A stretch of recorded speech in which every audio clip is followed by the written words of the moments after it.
NDA में तो एक टायर नीतीश कुमार है, वो पहले से पंक्चर है। नीतीश कुमार का अब राजनीतिक जीवन का अंतिम दौर है। तो जब आपके लालटेन में से किरासन तेल निकल जाएगा तो लालटेन कितना देर जलेगा। भाई राहुल गांधी पर हम क्या अटैक करेंगे। ये मैं कह सकता हूँ कि विधानसभा की जो लड़ाई है वो जनसुराज और एनडीए के बीच में होगी। तरीके से आप लोगों की आगे की रणनीति है क्या? 2 साल में आपने असेसमेंट किया बिहार में? 2 साल में असेसमेंट ये किया कि बिहार में एक बड़ा जनमानस करीब 70% लोग, चाहे वो राजद के समर्थक हैं, जदयू के समर्थक हैं, भाजपा के समर्थक हैं या किसी दूसरे दल विचारधारा से जुड़े हुए हैं, हर व्यक्ति बिहार में बदलाव चाहता है, बिहार में एक नया विकल्प चाहता है और जनसुराज को देखता है कि ये अपॉर्चुनिटी है, वो मौका है जब वो सब लोग मिलकर एक नया दल, नया विकल्प बना सकते हैं, ताकि 15, 20, 30 वर्षों से जो राजनीतिक बंधुआ मजदूरी है,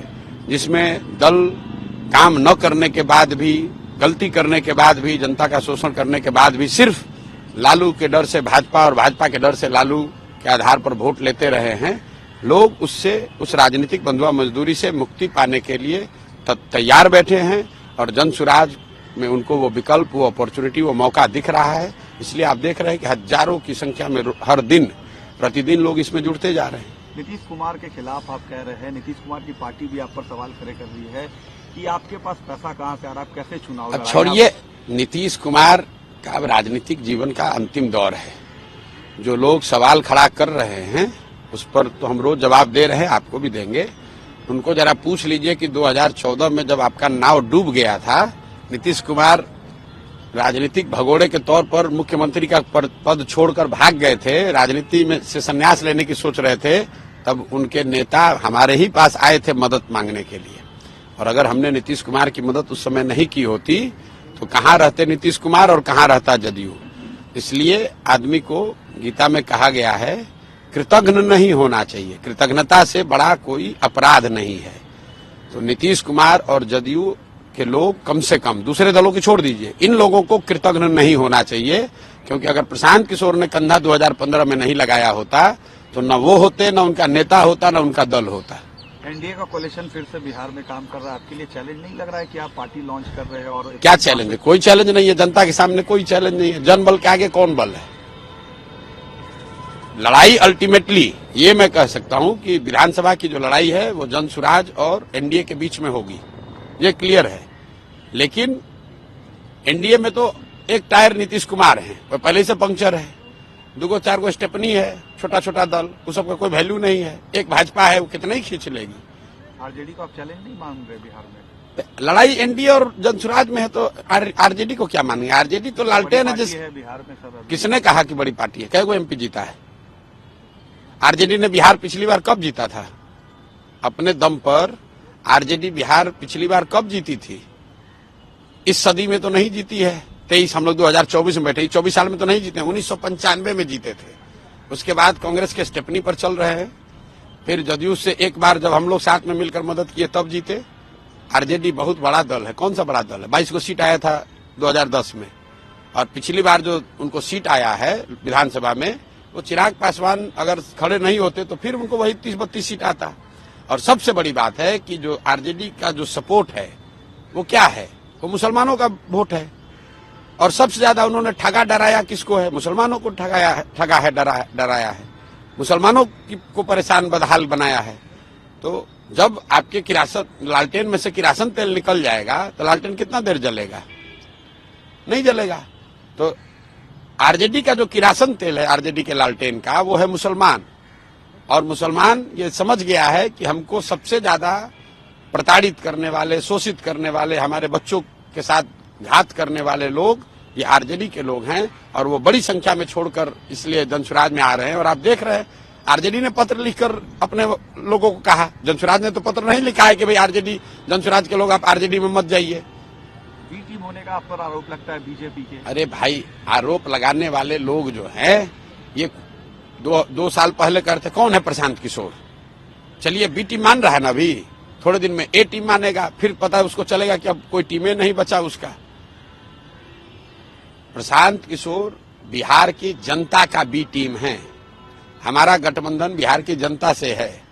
बिहार की जनता को हमने सिखाया है कि दोनों गठबंधन को साफ करने के लिए अपना गठबंधन बनाओ, लोगों का गठबंधन बनाओ। 1 करोड़ लोग आपस में मिलकर अपने बच्चों के लिए गठबंधन बनाओ और ये दोनों गठबंधनों को काट के साफ करो। नेशनल लेवल पर इंडिया गठबंधन को किस तरीके से आप देखते हैं? राहुल गांधी पर भी आप थोड़ा अटैकिंग रहते हैं आजकल। भाई राहुल गांधी पर हम क्या अटैक करेंगे? राहुल गांधी पर उतना ही अटैक कहिए या उन पर उतना ही टीका टिप्पणी करते हैं जो बिहार से जुड़ी हुई बात है। कांग्रेस का एक मुख्यमंत्री रेवंत रेड्डी तेलंगाना में अभी कुछ महीने पहले मुख्यमंत्री बना है, मतलब इतने बड़े कोई नेता नहीं है। वो वहां कहता है कि बिहार के लोगों के डीएनए है, ये मजदूरी करने वाले लोग हैं। उसका इतना हिम्मत है और उस दल का नेता आके राहुल गांधी यहाँ बिहार में लंबा चौड़ा भाषण देंगे। वो कह रहा है कि हम लोग पैदा हुए हैं मजदूरी करने के लिए और उस दल का नेता आकर यहाँ भाषण देगा हम लोग को और हम लोग चुपचाप बैठे रहेंगे। आप बताइए, आप यहाँ काम करते हैं, बिहार के हैं कि नहीं मुझे पता नहीं है, बिहार के हैं। आपको अगर कोई कहता है, जिस दल का नेता कहता है कि बिहार का आदमी के डीएनए में मजदूरी करना लिखा है, तो आप उसके साथ खड़े होंगे कि नहीं होंगे? आप उसका विरोध कीजिएगा कि नहीं कीजिएगा?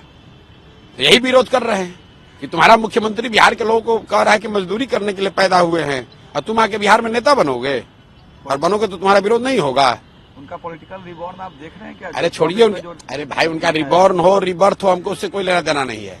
बिहार के लोगों का रिबॉर्न होना चाहिए, बिहार के विकास का रिबर्थ होना चाहिए। बिहार से हमको मतलब है, हमको देश दुनिया से मतलब नहीं है। हम लोकसभा चुनाव लड़े, हमारा तो कोई भूमिका नहीं है। हम चुपचाप बिहार में लगे हुए हैं 2 साल। हमने अपने जीवन का लक्ष्य बनाया है, 2 साल लगे 10 साल लगे, हमको बिहार सुधारना है, बिहार के लोगों की स्थिति सुधारनी है, बिहार के लोगों की मदद करनी है। उस रास्ते में जो आएगा, राहुल आ जाए, मोदी आ जाए, लालू आ जाए, किसी को नहीं छोड़ेंगे, किसी को नहीं छोड़ेंगे, किसी से नहीं डरते हैं। बिहार की जनता त्रस्त है और ये लोग इस बदहाली के लिए जिम्मेवार हैं और इनके खिलाफ बोला ही जाएगा क्योंकि जनता इनको गाली दे रही है। डर नहीं लगता आपको इतनी सरकार के खिलाफ? क्या डर लगेगा? हम कौन चोरी किया है कि हमको क्या डर लगेगा? हमने इनसे कौन सा पद मांगा है? हम तो 2 साल से बोल रहे हैं, इनको जो हिम्मत है करके दिखा ले। आपकी पार्टी क्या 243? हमारी कोई पार्टी नहीं है। जन स्वराज जो पार्टी बनेगी 243 लड़ेगी, बिल्कुल लड़ेगी। 243, 242 नहीं, 243 सीट लड़ेंगे। सीएम उम्मीदवार क्या आप होंगे या? अरे भैया, जो अभी आप लोग मेरे दल कैसे बनेगा? भाई देख रहे हैं कौन लोग दल बना रहा है। अभी 50,000 आदमी आता है, आप लोग ऐसे घबराने लगते हैं, इतना आदमी कहाँ से आया? तो जो लोग दल बनाएगा वो दल का नेता भी चुनेगा, दल के नेता फिर बैठ के अपना मुख्यमंत्री भी चुन लेंगे। उसके लिए क्या घबराहट है? पहले जीतने तो दीजिए। आखिरी सवाल सर, बांग्लादेश में जो क्राइसिस चल रहा है उसमें आप पॉलिटिकल स्ट्रेटेजिस्ट है, अब नेता भी बन गए हैं सर, क्या आपकी एडवाइस रहेगी, क्या करना चाहिए? भाई हमको सच्चाई आपको बता रहे हैं, बांग्लादेश की परिस्थितियों के बारे में हमको बहुत जानकारी नहीं है। हम मधेपुरा में कहीं थे, न्यूज उस थोड़ा बहुत 10-15 मिनट समय लगता है, उसको देखते हैं।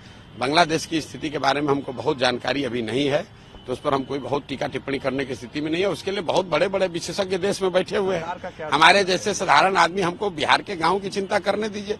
बांग्लादेश और बड़े बड़े देश के अंतर्राष्ट्रीय मसले जो हैं उसको हैंडल करने के लिए जनता ने जिसको पक्ष विपक्ष में बैठाया है, वो लोग अपना डील करें उससे। हम लोग जो भी सरकार और विपक्ष, पार्लियामेंट, देश की संसद निर्णय लेगी, हम लोग उसके पक्ष में हैं। जातीय जनगणना आप चाहते हैं? भाई जातीय जनगणना यहाँ हुआ है, हम उसके पक्ष में। बिहार में काफी लोग सवाल करेंगे। अरे हम जातीय जनगणना जब यहाँ से हो रहा है तब से कह रहे हैं जातीय जनगणना के पक्ष में, किसी भी गणना के पक्ष में है जो कि समाज की स्थिति के बारे में जानने समझने में जानकारी, सरकार को जानकारी हो, इस बात में मदद करता है, उसके हम पक्ष में हैं। लेकिन उस जानकारी पर कुछ काम भी तो होना चाहिए। मैंने अभी भी किसी दूसरे से बात करते हुए बताया कि लाइब्रेरी में बहुत किताब है, आप वहां जाकर लाइब्रेरी में बैठ जाइएगा तो उससे आप बहुत बड़े ज्ञानी थोड़े ना हो जाइएगा। उस किताब को पढ़ना भी पड़ेगा और पढ़ने के बाद फिर परीक्षा होगा तो उसमें लिखना भी पड़ेगा। तो जनगणना होना एक बात है और जनगणना से समाज की लोगों की स्थिति सुधरना अलग बात है। जनगणना इसलिए कराया गया कि चुनाव में उसका लाभ मिले। उस जनगणना पर जो आंकड़े आए उस पर तो कोई काम हुआ नहीं। बिहार देश का सबसे गरीब राज्य है, यहाँ प्रति व्यक्ति आय 32,000 है। ये गणना तो आपको हर 6 महीना पर प्रकाशित हो रहा है, उस पर आप काम काहे नहीं कर रहे हैं? बिहार देश का सबसे निरक्षर राज्य है, ये गणना तो रोज जारी हो रहा है, उस पर काम काहे नहीं कर रहे हैं? जब जानकारी नहीं होने के अभाव में थोड़ी ना बिहार गरीब है, जानकारी रहते हुए काम नहीं करने की वजह से बिहार गरीब है। तो जनगणना to that extent is valid कि भाई जनगणना होनी चाहिए, लेकिन जनगणना होने के बाद जो उसकी फाइंडिंग है, उस पर काम भी तो होना चाहिए। न्यूज नेशन अब व्हाट्सएप पर खबरों के ताजा अपडेट के लिए न्यूज नेशन के इस क्यूआर कोड को स्कैन करें।